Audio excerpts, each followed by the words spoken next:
berjumpa dalam Bincang Sehat bersama spesialis kita. Hari ini kita pembahasan tentang infeksi menular seksual. Nanti akan dibahas oleh pakar kita, konsultan kita dari Rumah Sakit Estomihi Medan. Nah, beliau juga kebetulan sudah hadir. Selamat siang dokter, untuk Dokter Riyad Ihsan, spesialis kulit kelamin. Kebetulan beliau juga dokter spesialis dari Rumah Sakit Estomihi Medan. Beliau juga Dewan Pengawas Rumah Sakit Estomihi. Kebetulan juga ketua Perdoski, oke? Banyak kali. Perdoski Medan. Jadi sangat beruntung sekali Estomihi memiliki dokter spesialis kulit yang sangat berpengalaman dari segala bidang, pengalaman yang sangat luar biasa. Kali ini kita akan membahas tentang infeksi menular seksual. Boleh dokter izin untuk menjelaskan bagaimana infeksi menular seksual itu? Baik, terima kasih Dokter Adit dan tim dari Estomihi. Ya, alhamdulillah saya ucapkan terima kasih dulu nih dikasih kesempatan nengkleng di channelnya sosmednya Estomihi. Baik, jadi Dokter Adit sekarang namanya bukan spesialis kulit kelamin lagi. Sudah berubah. Jadi sekarang kebetulan kita di Perdoski udah memutuskan, jadi sekarang dermatologi, venerologi dan estetika.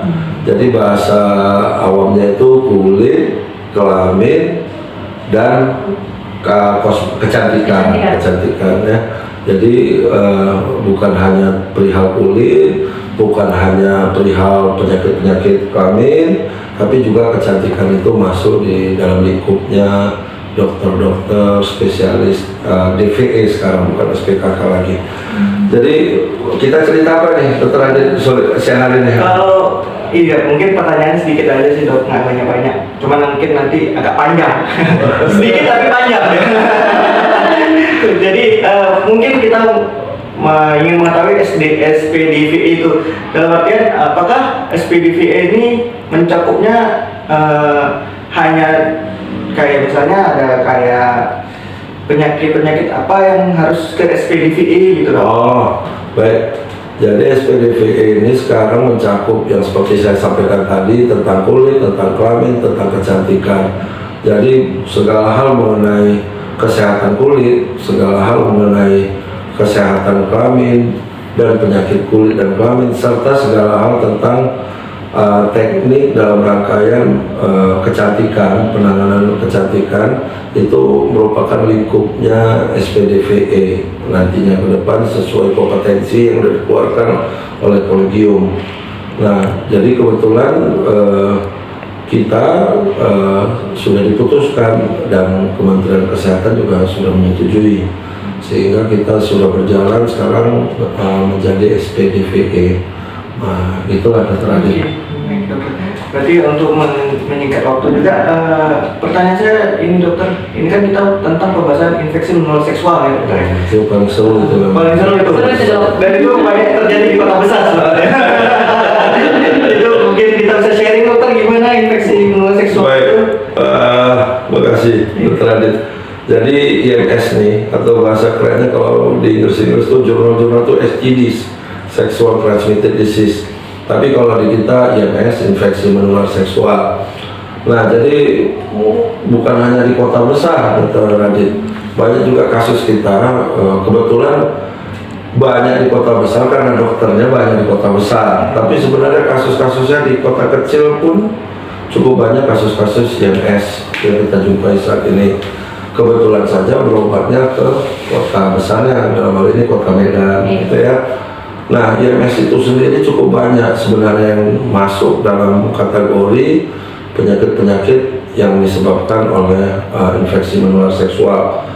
Yang paling keren itu mungkin yang paling sering kita dengar itu tentang gonore, atau kalau bahasa awamnya itu kencing nanah, atau ada lagi sifilis, ya, itu kita sebut raja singa.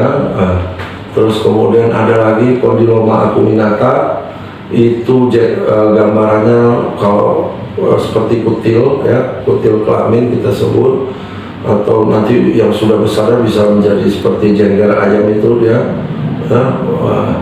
Kemudian bahkan banyak lagi sebenarnya molluscum contagiosum ya, bahkan sampai dengan scabies pun dalam hal ini masuk juga dalam kategori IMS ketika penyebabnya itu terjadi penularannya akibat hubungan seksual. Jadi IMS itu kan scabies itu kebetulan dia di daerah pubis ya, rambut kemaluan. Jadi ketika berhubungan seksual kan bisa terjadi penularan di situ, kutunya berpindah. Jadi makanya scabies pun dalam sekarang ini pun bisa atau dikategorikan bisa diakibatkan oleh terjadinya infeksi menular seksual. Tapi kasus yang tertinggi tetap yang 3 pertama saya sebutkan, gonore, sifilis dan kondiloma acuminata itu paling banyak Dr. Adit. Baik dokter, itu kan tadi ada dokter bilang gonore ya dok ya. Bisa nggak, bagaimana cara penularan tentang gonore itu dokter? Bagaimana bisa terjadi gonore? Mungkin kan secara awam mungkin orang banyak bertanya nih dok, gimana sih gonore itu? Apa sih contohnya apa yang terjadinya kalau emang nanti sewaktu-waktu ada nanti dari kawan-kawan sekalian kan ada mungkin muncul-muncul sedikit gimana, oh itu gonore apa enggak gitu loh. Iya, paling sering kasus pasien itu memang kalau kawan saya dok yang sakit, padahal yang sakit beliaunya sendiri. Hati-hati juga dokter. Baik, jadi kasus gonore ini paling sering, paling banyak kasusnya, atau kencing nanah kita sebut bahasa awamnya ya. Jadi kencing nanah ini atau gonore ini keluarnya pus atau nanah dari mulut kemaluan ya. Laki-laki resikonya paling banyak, laki paling banyak penderitanya dibandingkan wanita, tetapi bukan artinya wanita itu lebih aman, tidak. Kebetulan wanita dia lebih lama atau lebih lambat menerima rasa keluhannya dibandingkan laki-laki. Nah, jadi bukan artinya wanita lebih aman, enggak. Tapi insidensial lebih tinggi pada pria saat ini. Nah, kencing nanah ini kasusnya pasti terjadi akibat penularan seksual. Itu udah paling valid, paling fix, nggak ada lagi alasan yang lain-lain. Ya, jadi banyak kasus juga dok, saya ini kan kadang denial, penolakan pasiennya akibat rasa malu dan lain-lain. Dia bilang saya nggak pernah berhubungan seksual, kok bisa kena?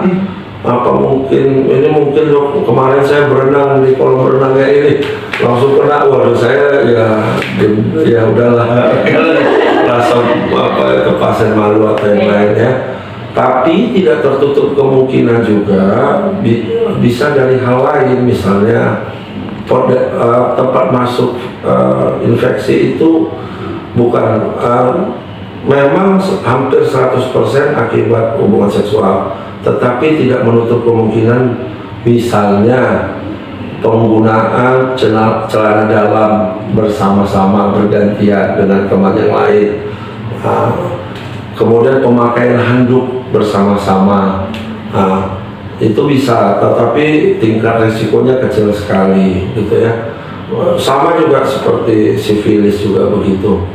Nah, dalam hal gonore ini yang kita takutin itu ketika tidak diobati, itu bisa mengakibatkan keluhan yang lebih luas lagi gitu. Bisa sampai demam, bisa sampai waduh, sakit punggung, sakit sendi semuanya ya, atau yang kita sebut dokter serikomalise itu sampai pada akhirnya pusing kepala dan akhirnya tidak bisa beraktivitas. Kemudian kalau diobati tapi tidak tepat, tidak benar, disitulah paling banyak resiko pasien terjadi resistensi terhadap penggunaan antibiotika tertentu. Seperti kita ketahui kan, malunya pasien ini ketika terkena penyakit ini kan lumayan rasa malunya ya. Nah, kadang-kadang dia langsung ke apotik atau mendengar dari 1-2 kawannya, dia beli obat langsung. Nah, dosisnya tidak tepat, penggunaannya tidak tepat, tidak sembuh, atau sembuh 1-2 hari tapi tidak tuntas, sehingga bisa mengakibatkan kembali lagi gonorenya. Tapi pada akhirnya yang bersangkutan bisa resisten terhadap antibiotik golongan itu. Nah, jadi makanya kita sarankan bagi para kawan-kawan atau netizen yang lain, jika menderita penyakit seperti itu, datang ke dokter langsung. Gitu. Dokter ke spesialis TVE tadi atau spesialis kulit dan kelamin tadi, atau ke dokter-dokter yang terdekat, sehingga lebih dapat pengarahan yang lebih jelas tentang pengobatan gonorrea ini. Itulah dia, dokter Adit. Itu tentang gonorrea. Oke, kan itu kan dokter, itu kan sangat sensitif sebenarnya kalau untuk gonorrea kan. Bagaimana apakah itu penyakit itu rahasia tidak, Dok? Kalau misalnya ada suatu orang bekerja gitu kan, Dok, apakah itu nanti jadi harus kita ungkapkan di publik atau tidak gitu? Rata-rata kan pasien yang gitu kan malu untuk bekerja gitu. Jadi kadang-kadang ada perusahaan yang misalnya bertanya gimana, apa hasilnya gitu. Kadang-kadang itulah yang buat banyak masyarakat lain yang pengen tahu juga kan, apakah itu harus dirahasiakan atau harus diungkapkan ke ini. Intinya setiap penyakit itu kan kewajiban fasilitas pelayanan kesehatan dalam merahasiakan segala hal tentang apa yang diderita oleh pasien di situ. Tapi ketika itu bisa mengakibatkan infeksi yang lebih luas, tentunya harusnya yang pertama itu kesadaran si pasien untuk dia melakukan pengobatan dan melakukan pola hidup yang lebih higienis dan lebih terjaga gitu kan. Nah, masalahnya ketika dia tidak mengobati yang benar, polanya pun tetap pola yang hari-hari. Nah, itu mau nggak mau memang harus kita aware atau kita lebih edukasi lagi kepada pasiennya. Karena ketika kita sampaikan itu kepada halayak ramai atau dalam satu lingkungan, mungkin kerjanya atau apa, tentunya itu bisa menjadi beban psikologi bagi penderitanya kan. Sehingga kalau saya sih berpikiran, Dokter Adit, lebih kepada memberikan edukasi yang lebih kuat kepada si penderitanya tentang bahaya penularan dari penyakit gonorrea ini. Nah, itu Dokter Adit. Itu untuk gonorrea kan. Mungkin kan ada juga penyakit-penyakit lain. Kalau rata-rata sih kalau di penyakit untuk masyarakat, selain gonorrea yang agak sedikit lebih sering yang terjadi di lapangan, apalagi kalau untuk anak asrama biasanya skabies. Itu paling banyak skabies itu.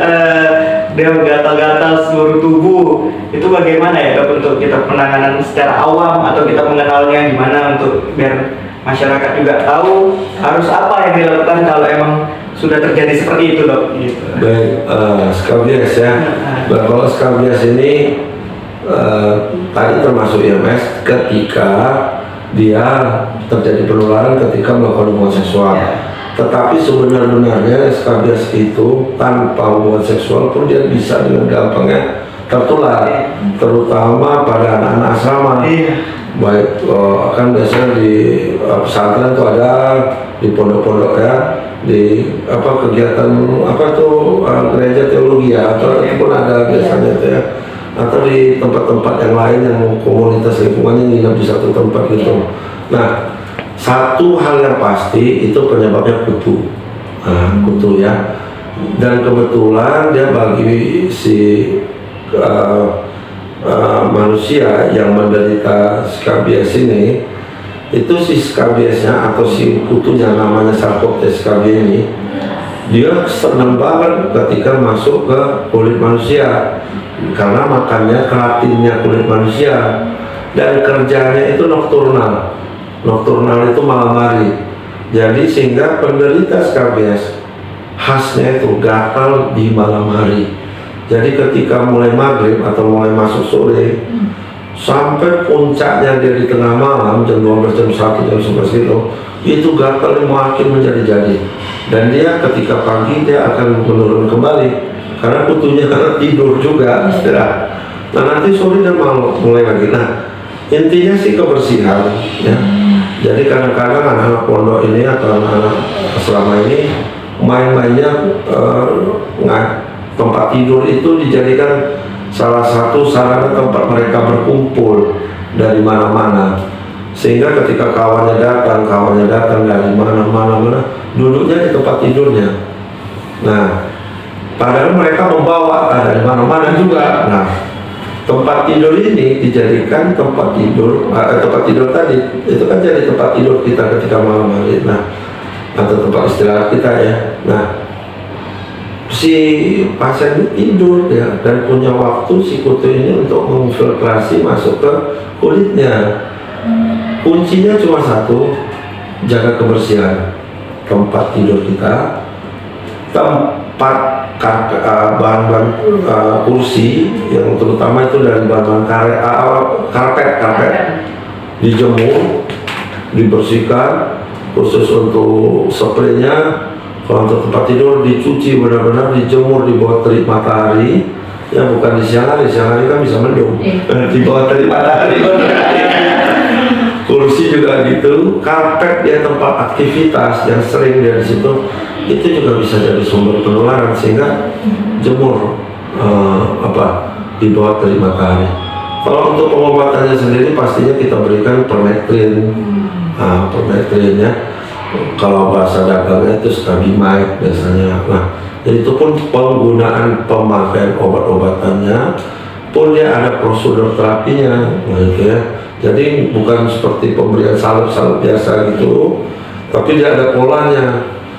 Ada 24 jam pengolesan terus menerus, atau ada 12 jam oles terus menerus. Kalau menurut literatur itu 12 jam terus menerus dioleskan, setelah itu baru diganti lagi salepnya itu dengan melihat apa yang terjadi di lapisan kulitnya.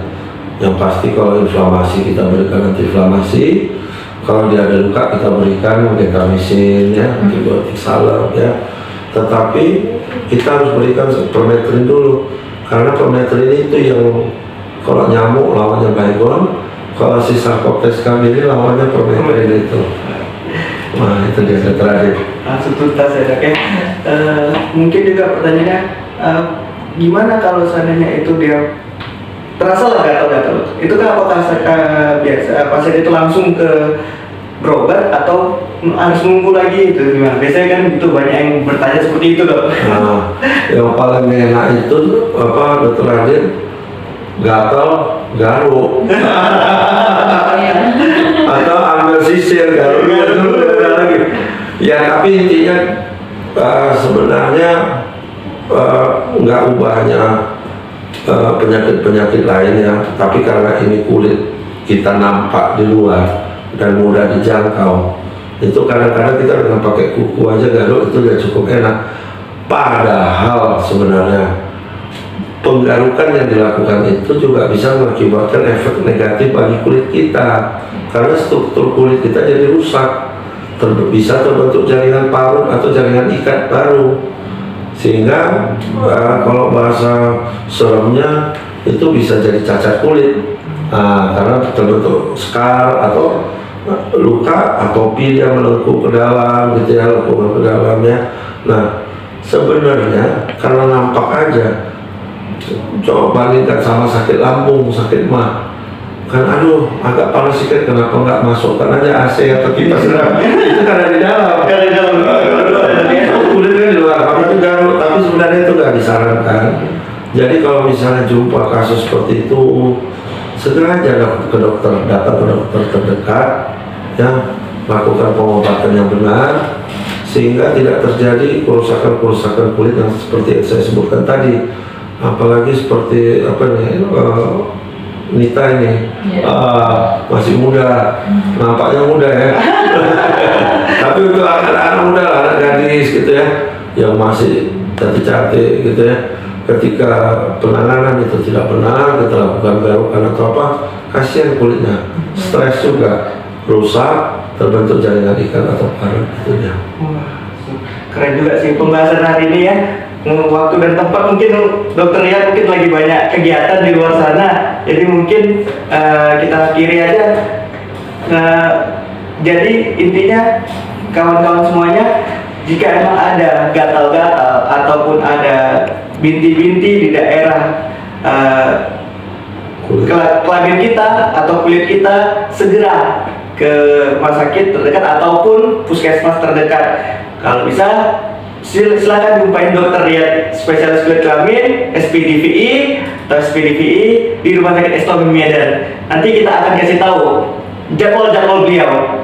Sangat-sangat jarang kita bisa langsung ke pakarnya yang terhebat. Perdoski juga mantap, ketua Perdoski dan juga dewan pengawas kita. Jadi kapan lagi? Ayo, jika emang ada masalah kulit silakan ke dokter ya. Oke, saya akhiri. Assalamualaikum warahmatullahi wabarakatuh. Salam sehat kawan-kawan Estomi. Salam sejahtera. Terima kasih. Bye.